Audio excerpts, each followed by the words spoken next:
আজ তাই পরমাত্মা ভগবান এই লীলারস আস্বাদন করেন, এই লীলা করেন।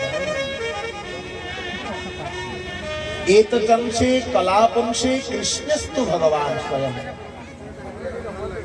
ब्रह्म वैवर्त बोललेन एतदंशे कलापंशे कृष्णस्तु भगवान स्वयं। भगवान प्रत्येकटी जुगे अवतीर्ण হয়। ध्यान দিয়ে মা মাসিরা, ভগবান প্রত্যেকটি জন্মে বা প্রত্যেকটি যুগে অবতীর্ণ হয়। কেমন করে অবতার নেয় না, ভগবানের মূল তিনটি অবতার হয়, অংশাবতার, কলাবতার আর পূর্ণাবতার। ভগবান যথা সময় যথা পরিস্থিতিকে দেখে ভগবান কখন কখন অংশাবতার হয়, ভগবান কখন কখন কলাবতার হয়, আর ভগবান কখন কখন পূর্ণাবতার হয়। পরিস্থিতি বোঝে। এই জগতে ভগবানের অসংখ্য রূপ, কিন্তু তন্মধ্যে 24টি রূপ হচ্ছে প্রধান। এই 24টি রূপের মধ্যে দুটি অবতার, সে হচ্ছে পূর্ণ অবতার। কে কে বলছে, এক রাম অবতার, এক কৃষ্ণ অবতার। সম্পূর্ণ পূর্ণ অবতার হচ্ছে এই দুই মূর্তি। অতএব আর যা বাদ বাকি রয়েছে তারা সকলে কেউ অংশ অবতার আর কেউ কলা অবতার। ভগবান যখন যতটুক প্রয়োজন ভগবান তাই ততটুক নিয়ে এই ধরার পৃষ্ঠে অবতীর্ণ হয়। যেমন কি আদি সত্য যুগে প্রভু মৎস্য অবতার নিয়েছে, কচ্ছপ অবতার নিয়েছে, নৃসিংহ অবতার নিয়েছে, বরাহ অবতার নিয়েছে। এই সমস্ত লীলার কথা, এই সমস্ত অবতারের কথা এই ভাগবতের ভিতরে রয়েছে। কিন্তু আমাদের কাছে সময়ের অভাব, সেই জন্য এই সমস্ত অবতারের চর্চা আমাদের পক্ষে সম্ভব না। আমরা যৎকিঞ্চিৎ আস্বাদন পূর্বক আমরা এই ভাগবতের কথা শ্রবণ করি। গতকাল আমাদের শ্রী প্রহ্লাদজি মহারাজের পর্যন্ত চরিত্র অবগাহন হয়েছিল। তৎপরে আমরা কৃষ্ণ জন্মলীলায় পদার্পণ করেছিলাম। তো আজ ভগবান শ্রী সুখদেব মুনি রাজর্ষি পরীক্ষিতকে বললেন, হে রাজন, ভগবান প্রত্যেকটি জীবের কল্যাণ করার জন্য এই ধরার পৃষ্ঠে অবতীর্ণ হয়। প্রত্যেকটি জীবের অহেতুকি কৃপা। ভগবান যখন কৃপা করে, ধ্যান দিয়ে শুনবেন, বর্ষা যেমনি প্রত্যেকের বাড়িতে সমান রকমের হয়, তেমনি ভগবান যখন কৃপা করে, ভগবান যখন আশীর্বাদ দেয়, একজনের দেয় না, সে সকলকে সমভাবে কৃপা করে, সকলকে সমভাবে আশীর্বাদ প্রদান করে। তখন রাজা পরীক্ষিতের মনে একটু সন্দেহ হলো যে প্রভু, অদ্যাবধি যেই লীলাগুলো আপনি আমাদেরকে শ্রবণ করাইলেন, সে সমস্ত লীলা কোনো মানুষেরই কল্যাণ করেছে, কোন জীবেরই কল্যাণ করেছে। এমন কোন লীলা শ্রবণ করান যেই লীলা কোন পশু পাখির কল্যাণ করেছে, কোন জীব জন্তুরও কল্যাণ করেছে। তখন সুখদেব মহামুনি বলল, রাজন, ভগবানের কাছে কোনো পাতর অন্তর নেই। আমাদের মতন মূর্খ মানুষ মনে মনে চিন্তা করে যে না, ভগবান কেবল ধনী শ্রেণীর ভক্তদেরই বেশি দেখে, আমরা গরিব তো আমাদের দেখে না। কিন্তু মনে রাখবেন, ভগবান কেউকে পাতর অন্তর করে না, ভগবান সকলকে সমভাবেই দেখে। সে ধনী হোক, সে গরিব হোক, সে মানী হোক, সে অভিমানী হোক, সে দীনজনা বন্ধু হোক, যে কোনো ব্যক্তি হোক, ভগবান সকলকে সমপর্ণ মানে সমভাবে সকলকে দেখে, সমান। তো রাজর্ষি পরীক্ষিত যখন প্রশ্ন করলেন যে প্রভু এমন একটি কথা শ্রবণ করান যেই কথায় প্রত্যেকটি জীবের কল্যাণ হয়েছে, যে কথায় প্রত্যেকটি জীবের মঙ্গল করেছে, এমন কথা শ্রবণ করা। তখন ভক্তবৎসল শ্রী সুখদেব মহামুনি রাজার প্রশ্ন শুনে ভক্তিপূর্ণ চিত্তে আজ আস্বাদন করাচ্ছে না। একবার বৈকুণ্ঠে চতুর্সনক মুনি ভগবানকে দর্শন করতে যায়। ধ্যান দিয়ে শুনলেন, 4 সনত কুমার, সনক, সনন্দ, সনাতন, সনত কুমার আদি 4 ভাই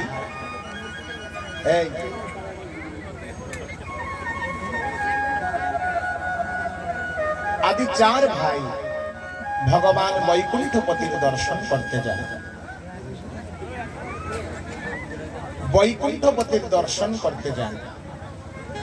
যাওয়ার পথে ভগবানের 2 দ্বারপাল জয় আর বিজয়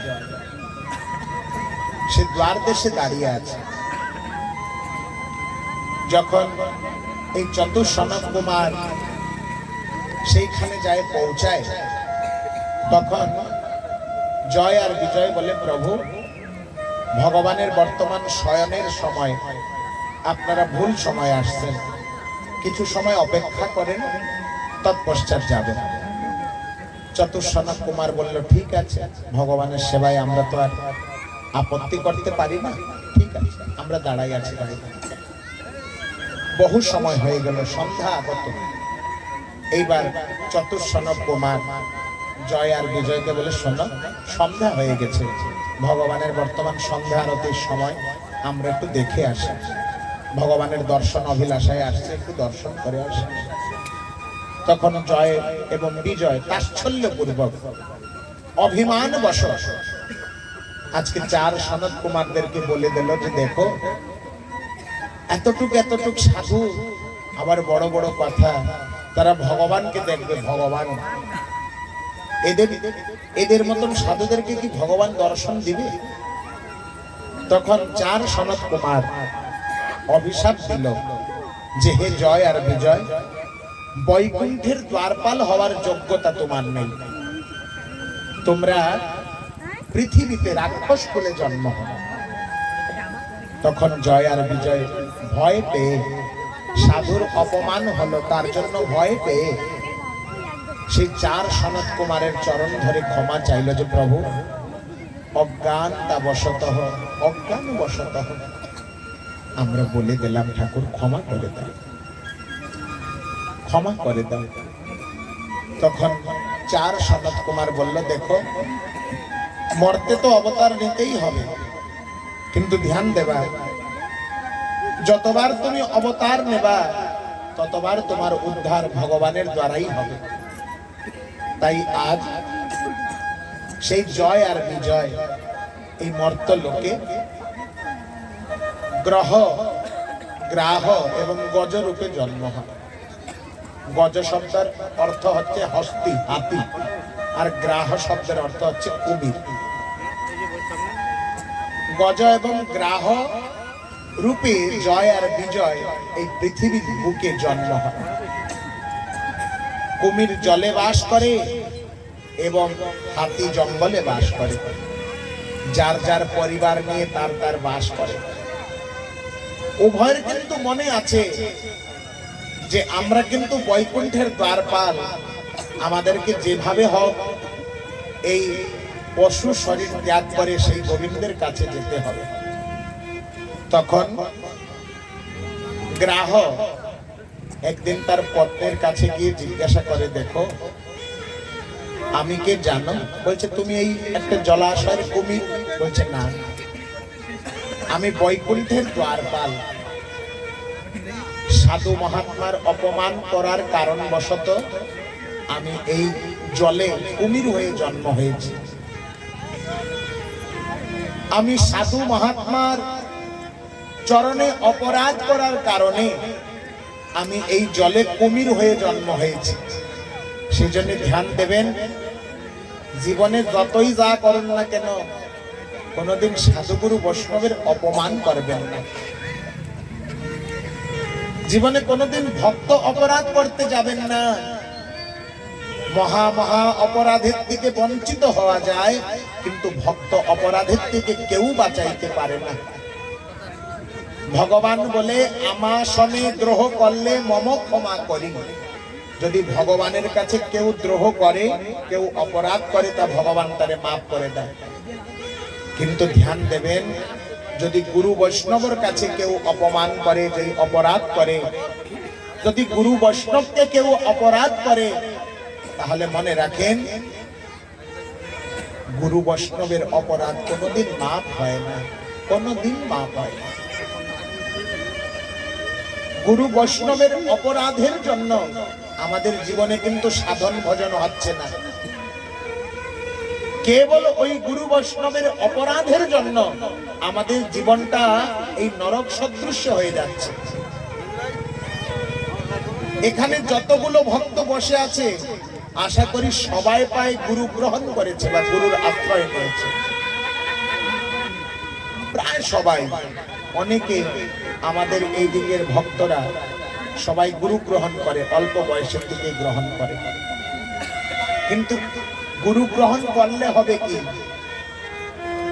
গুরু তো সকলেই গ্রহণ করে, দীক্ষা নিয়ে, শিক্ষা নিয়ে, কিন্তু মনে রাখুন আমরা দীক্ষা শিক্ষা নিয়েছি সত্য, কিন্তু গুরু বাক্য কোনোদিন এই জন্মে পালন করতে পারলাম না। গুরুর বাক্য, গুরুদেব যে কি বলছে আজ পর্যন্ত আমরা শোনার ইচ্ছা হলো না আমাদের, যার কারণে এই অন্ধকূপে ভবাগ্নিতে, দাবাগ্নিতে আমরা প্রত্যেক দিন জলে পুড়ে ছাই হয়ে যাচ্ছি, কেবল গুরু বৈষ্ণবের অপরাধের জন্য। গুরুদেব বাড়িতে আসলেন, সেবা যত্ন করা উচিত, ঠিক আছে, কোনো ব্যাপার না। গুরুর সেবা মানুষের কর্তব্য, শিষ্যের কর্তব্য গুরুর সেবা। কিন্তু মনে রাখেন, গুরুর আসল সেবা হচ্ছে গুরুর বাক্য পালন করা। গুরুর আসল সেবা। গুরুদেব বাড়িতে আসলো, যথা মান্য করে পদধৌত করে সেবা দিলাম, অন্ন দিলাম, এ ঠিকই আছে, কোনো ব্যাপার নেই। কিন্তু গুরুর আসল সেবা হচ্ছে গুরুর মুখের দিকে যা আমার কল্যাণার্থ বলবে, যে বাবা এই ভবপারে তুমি বাঁচতে হলে এই গোবিন্দকে না ডাকলে কিন্তু তুমি বাঁচতে পারবা না, একটু ভগবানকে ডাকো, সকাল বিকাল কমপক্ষে একটু গোবিন্দকে সুমিরন করো। আজ পর্যন্ত আমরা সেই গুরুর বাক্য মানতে পারলাম না বলে আমাদের সংসারে কিন্তু অভাব, আমাদের সংসারে কিন্তু অনটন, আমাদের সংসারে কিন্তু জ্বালা যন্ত্রণা, কেবল ওই গুরু গোসাইয়ের বাক্য না মানার কারণে। আমি আমাদের বুড়ো বুড়ো ঠাকুমাদের কাছে শুনেছি, বুড়ো বাবাদের কাছে শুনেছি, বাংলায় যখন আমরা ছিলাম বা সকলে ছিল, তখন বাংলায় কিন্তু এত ডাক্তার বৈদ্য ছিল না, এত ডাক্তারও ছিল না, এত বৈদ্যও ছিল না। আর তখন কিন্তু মানুষের বিশ্বাস একটি আলাদা রকমের ছিল, এটা আলাদা ধরনের ছিল। তখন প্রত্যেক ব্যক্তি ধর্মকে বিশ্বাস করত, আর প্রত্যেক ব্যক্তি ধর্মকর্মে লিপ্ত থাকত। প্রত্যেকটি মানুষ, জ্বর হোক, রোগ হোক, এত রোগ ব্যাধিও তো ছিল না। এই যে আজকালের যে নতুন নতুন রোগ, আগে আমরা শুনেছি ভ্যাকসিন কারে দেয়, গরুরে দেয় ভ্যাকসিন, আর আজকাল তাই দেখি মানুষের পরিবর্তন হয়ে গেছে, গরুর গায়ের থেকে মানুষের গায়ে ভ্যাকসিন দিচ্ছে, ঠিক কি নাকি বাবা? আগে আমরা ছোটবেলায় শুনছি যে ভ্যাকসিন কারে দেয়, এই ভ্যাকসিন দেওয়ার টাইম হয়ে গেছে, গরুর গায়ে দেয়, আর আজকাল সেই ভ্যাকসিন কিন্তু মানুষের গায়ে পড়তেছে। মানে চিন্তা করেন কত রেটের পাপ বাড়ে গেছে, আর কত রেটের রোগও বাড়ে গেছে। তো বুড়ো বুড়ো ঠাকুমারা বলতো, শোনো গোসাই, আগে কিন্তু এত ডাক্তার বৈদ্য ছিল না, আমাদের যদি কোনো রোগ ব্যাধি হতো, ওই গ্রামে যদি কেউ সাধুগুরু বৈষ্ণব থাকতো, তার পদধৌত জল, না হলে বাড়িতে যদি গুরুদেব আসতো, তিনি একটু জল দিত, একটু তেল দিত, একটু তুলসী পাতা দিত, ওতেই ভালো হয়ে যেত। মানুষের বিশ্বাসের জন্য এই সংসারের নাম কিন্তু বিশ্ব। মানুষের বিশ্বাসের জন্য এই সংসারের নাম বিশ্ব। ধীরে ধীরে মানুষের হৃদয়ের ভিতরে বিশ্বাস কমে কমে যাচ্ছে, আর এই বিশ্ব নাই, আর এই জগতে আর বিশ্ব বলতে শব্দ নাই, বিশ্বাসই নাই। তো আজ সেই গ্রাহের ধর্মপত্নী জিজ্ঞাসা করে, তুমি কে? তখন গ্রাহ বলে উঠল, শোনো ভাগ্যবান, আমি বৈকুণ্ঠের দ্বারপাল ছিলাম, আমার নাম জয়, আর আমার একটি ভাই রয়েছে, এই কোন অরণ্যে সে বাস করে, তার নাম বিজয়, তার হাতি হয়ে সে জন্ম হয়েছে, গজকুলে জন্ম হয়েছে। তখন ধর্মপত্নী বলল, তাহলে তোমরা কি চিরজনম এই জলের ভিতরে থাকবা? বলছে, না, আমি তো উদ্ধার পেতে চাই, কিন্তু কোনো মার্গ দেখি না, কোনো মার্গ চিন্তা করতে পারি না। তখন তার পত্নী বলে, শোনো, ভক্ত চরণ জল তাতে ধরে মহাবল, তাই পার হবে ভব সিন্ধু। যদি তুমি কোনো ভক্তের চরণ ধরতে পারো, তাহলে তোমার কিন্তু উদ্ধার হয়ে যাবে। কারণ কি, ভক্তের হৃদয়ে সদা গোবিন্দ বিশ্রাম, আর গোবিন্দ কহেন মম ভক্তই পরাম। ভগবান নিজের মুখে বলছে যে ভক্ত আমার শ্রেষ্ঠ, ভক্তের হৃদয়ে আমি সদা সর্বদা বাস করি। আজকে গ্রাহের পত্নী, কুমিরের পত্নী, কুমিরকে উপদেশ করছে, শোনো, কোন ভক্তর চরণ ধরো, কোন ভক্তের চরণ ধরো, দেখবা অবশ্যই তুমি ভগবানকে পাবা। এই জলের ভিতরে আমি ভক্ত পাবো কোথায়? তখন কুমিরের ধর্মপত্নী বলে, শোনো, আমি শুনেছি এই যে জঙ্গলে এক গজরাজ থাকে, সে হচ্ছে ভগবানের পরম ভক্ত। তুমি প্রত্যেক দিন ঘাটে যাবা, আর ঘাটে গিয়ে সেই গজরাজের পা ধরবা। যে কোনো গজরাজের পা ধরবা, দেখবা একদিন না একদিন সেই গজরাজের পা তোমার হাতে এসে বাঁধবে।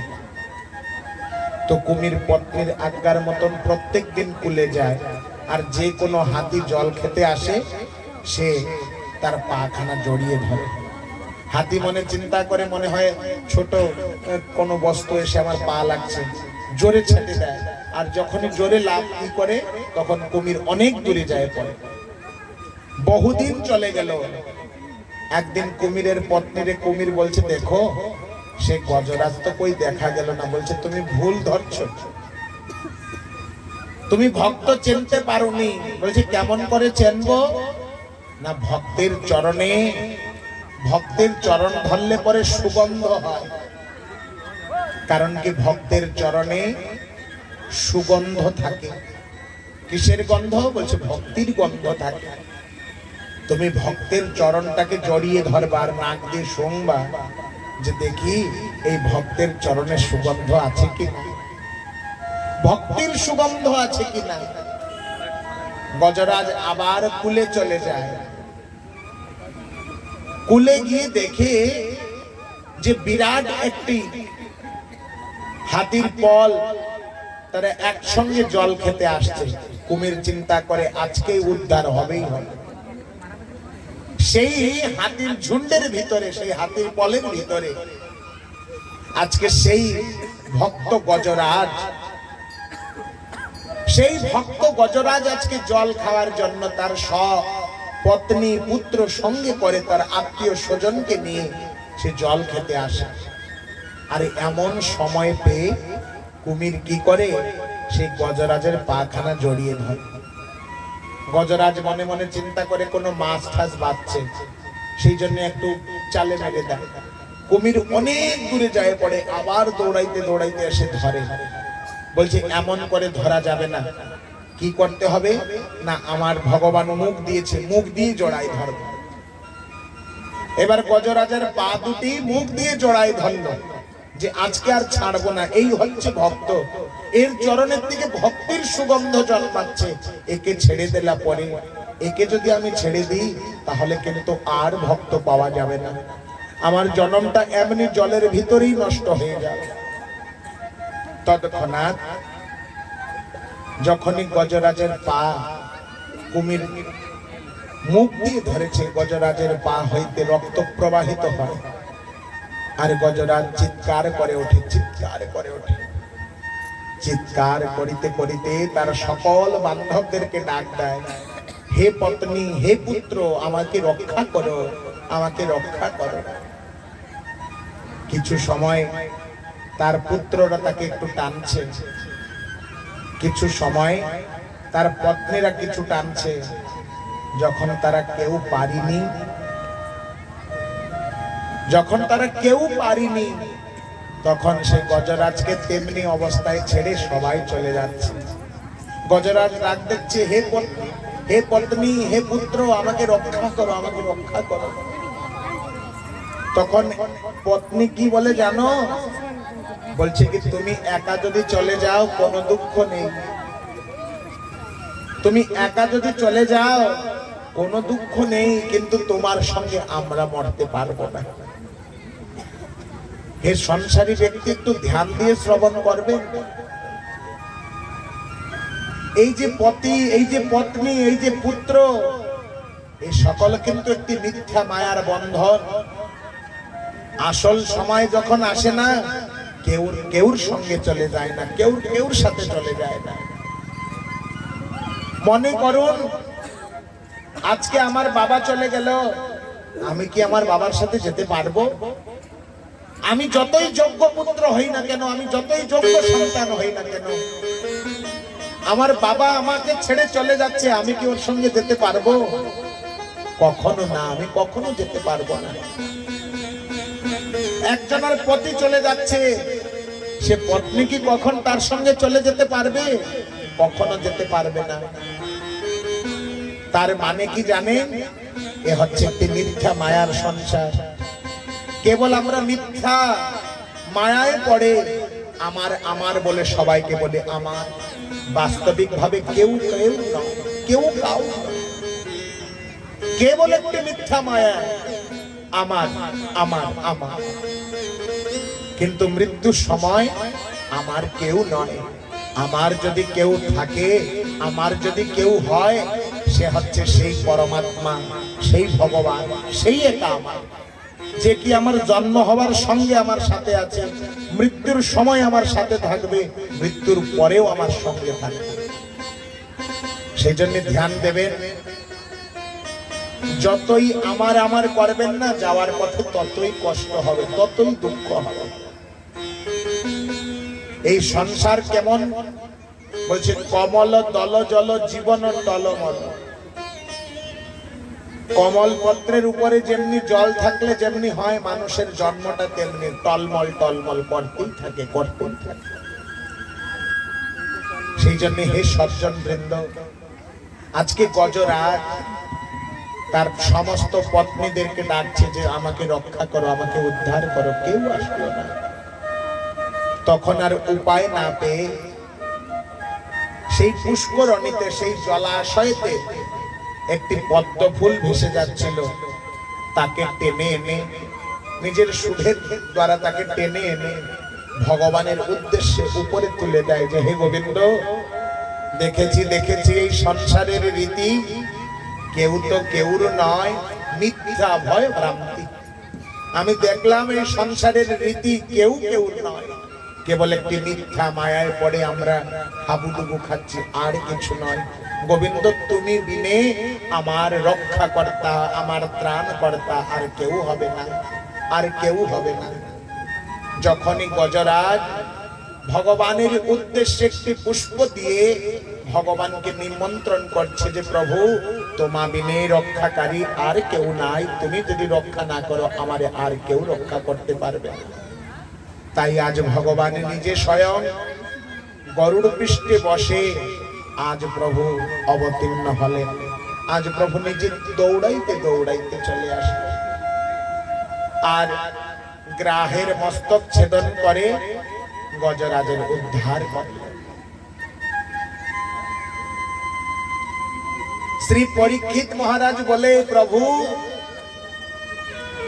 গ্রাহের কি ভুল ছিল? সে তো ভগবানকে পাওয়ার জন্য গজরাজের পা ধরল, তাকে কেন মৃত্যুদণ্ড দিলেন ভগবান? আজ সুখদেব মহামুনি বলছে, শোনো রাজন, ভগবানের হাতে মৃত্যুবরণ করা এই সামান্য জীবের ভাগ্য নয়। ভগবানের হাতে মৃত্যুবরণ করা এই সামান্য জীবের ভাগ্য নয়। এ তো মহা মহা ভাগ্যবান ব্যক্তি না হলে পরে ভগবানের হাতে মরে না।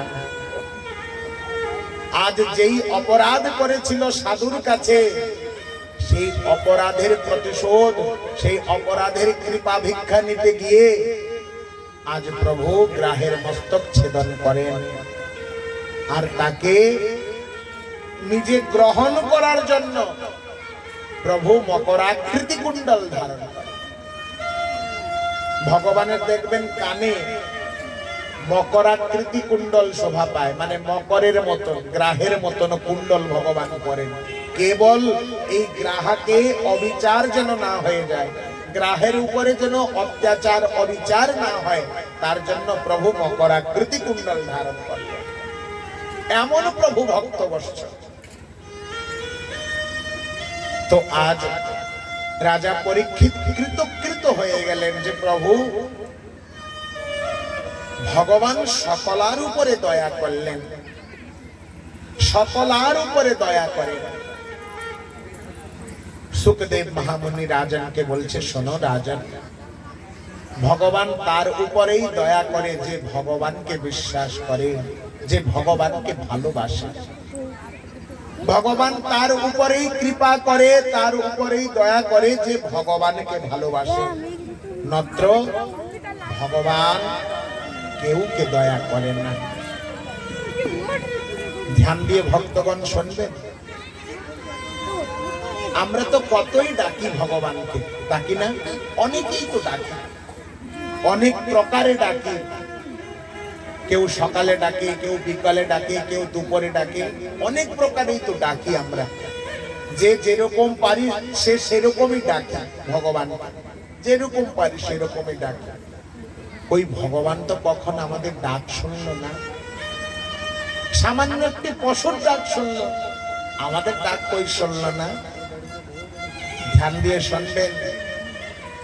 আমাদের ডাকার ভিতরে থাকে স্বার্থ, আমাদের ডাকার ভিতরে থাকে স্বার্থ, আমাদের ডাকার ভিতরে থাকে হিংসা, অহংকার। কিন্তু মনে রাখেন, ভক্তদের ডাকার ভিতরে কোনো স্বার্থ থাকে না। ভক্তদের ডাকার ভিতরে কোনো স্বার্থ থাকে না। তারা তো নিজের প্রেম ভিক্ষা করার জন্য, তারা নিজের ভক্তির ভাবে চোখের জলে ভগবানকে ডাকেছে, প্রভু যা করবা তুমি গোবিন্দ মঙ্গলই করবা। ভক্তমাল গ্রন্থে এক নারায়ণ দাস, এক ভক্তের চরিত্র রয়েছে, ধ্যান দিয়ে শুনবেন। সে নারায়ণ দাস ভগবানের এক বহু প্রিয় ভক্ত, বহুত প্রিয় ভক্ত। সে নারায়ণ দাসের কোনো সন্তান নেই। সে গোবিন্দকেই নিজের সন্তান মনে করে, সেবাও করে, পূজাও করে, সবকিছু যাবতীয় কাজ নারায়ণ দাস। সে নিজের গোবিন্দকেই, গোপালকেই সবকিছু মনে করে, সেবা করে। নিজের সন্তান বলেন, মা বলেন, বাবা বলেন, যা বলেন, সে গোপালকে সেবা করে। নারায়ণ দাস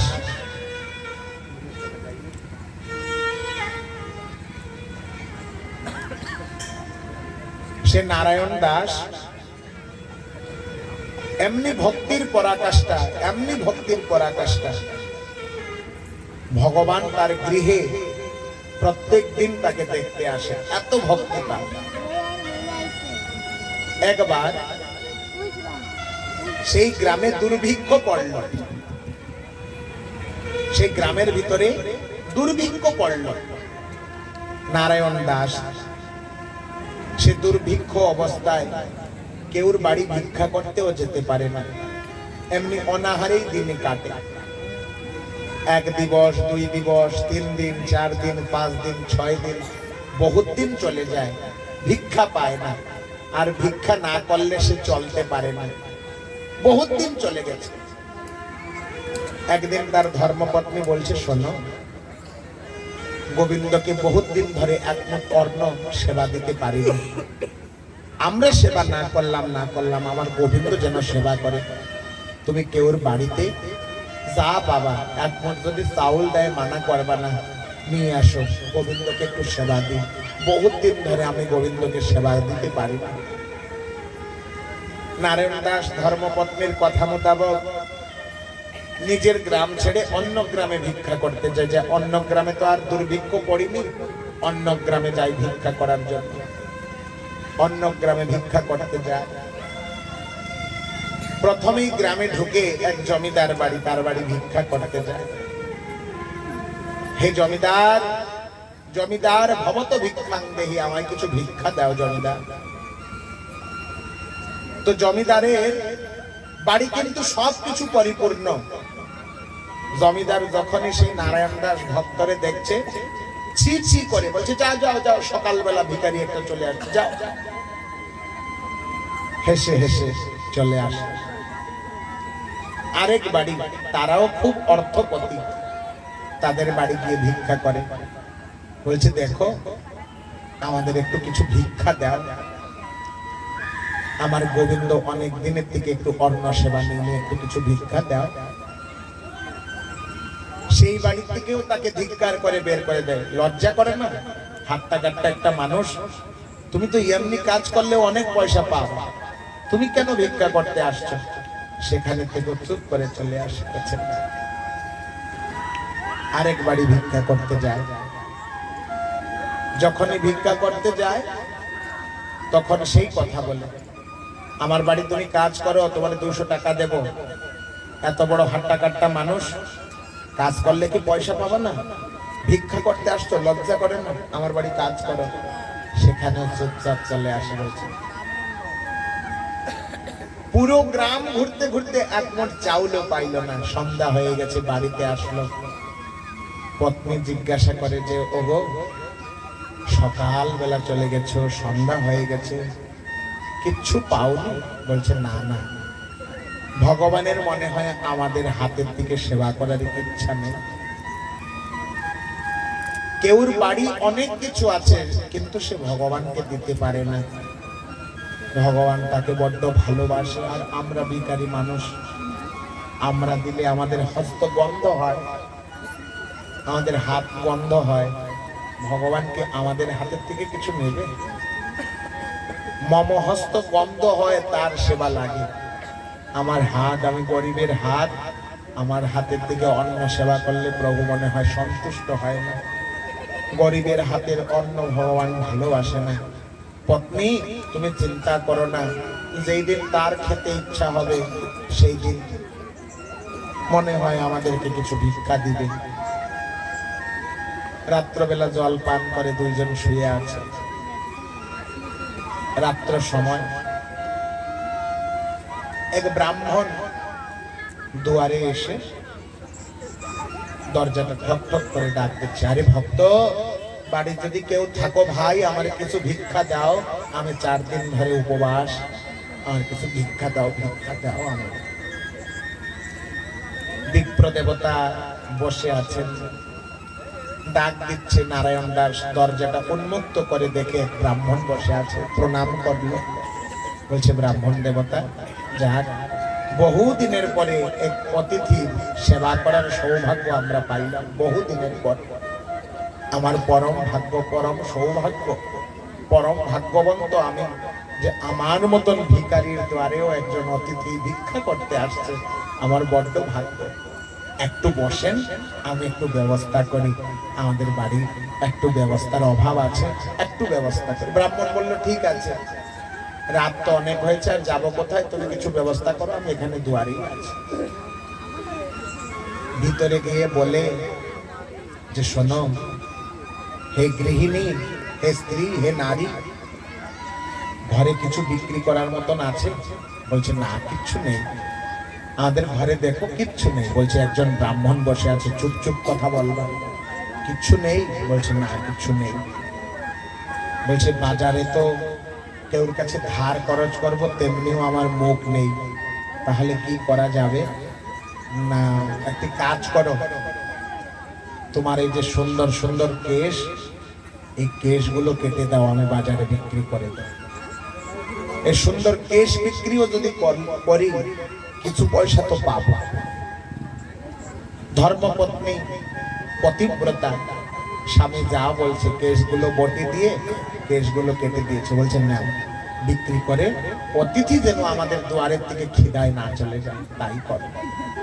রাত্রের সময় ওই কেশগুলো নিয়ে রাস্তায় দাঁড়াইলো, দেখি কোনো গ্রাহক পাই নাকি, একে বিক্রি করে অতিথি সেবা করা যায় নাকি। রাস্তায় দাঁড়াইছে, রাত্র সময় কোন অতিথি অভ্যাগত আসবে বলে, কেউ আসেনি। এমন সময় একজন গ্রাহক এসে সে ব্রাহ্মণকে বলছে, শোনো ব্রাহ্মণ, মনে হচ্ছে তুমি এই গ্রামেরই লোক। আমি বাইরের থেকে আগত এক নাগর। এই গ্রামে কি রাত্র শয়ন করার জন্য কোনো জায়গা পাওয়া যাবে?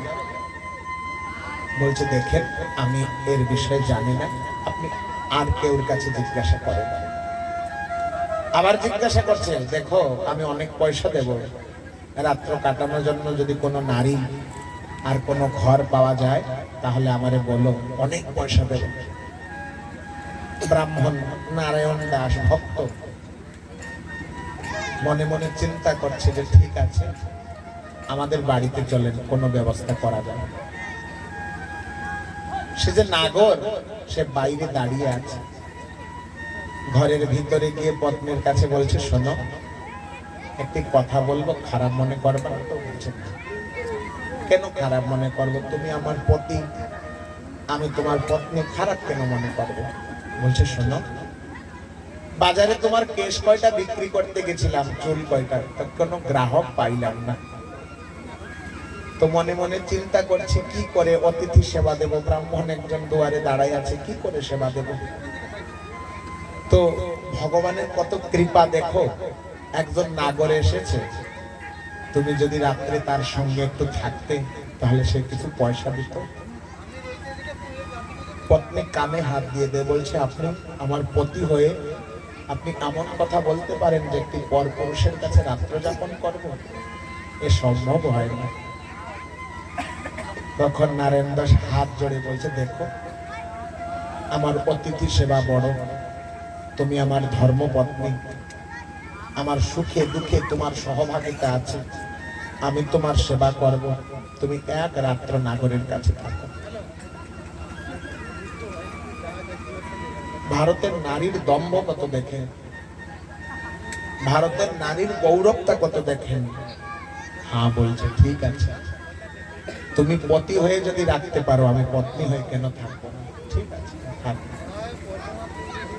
আজ নাগরকে ভিতরে ডেকে একটি ছিড়া একটি মাদুর পেতে দিয়েছে, আর সেখানে দুইজনকে রেখে ব্রাহ্মণ দেবতা পিছনের দুয়ার দিয়ে চলে আসে। ব্রাহ্মণ বলে, কি হলো, সেবা টেবা দেবা? বলছে, হ্যাঁ বাবা, কেবলই তো দেবো, একটু জল সেবা করো, কিছু পয়সা পাই, তোমার অবশ্যই সেবা দেবা। বলছে, ঠিক আছে, আমি রাত্রে এখানে শুয়ে আছি, রাত্রে আর নেবো না, সকালে নেবো, এখানে আমি শুয়ে আছি। বলছে, খুব কৃপা তোমার, তোমার মতন কৃপালু আর মনে হয় কেউ নেই, খুব কৃপা তোমার, ঠিক আছে। ব্রাহ্মণ শুয়ে আছে, রাত্রের পর রাত্র বাড়ে যাচ্ছে, ভক্তের মনে অশান্তি যে আমার পতিব্রতা নারীটারে আমি অসতী করে দিলাম, অপতিব্রতা করে দিলাম।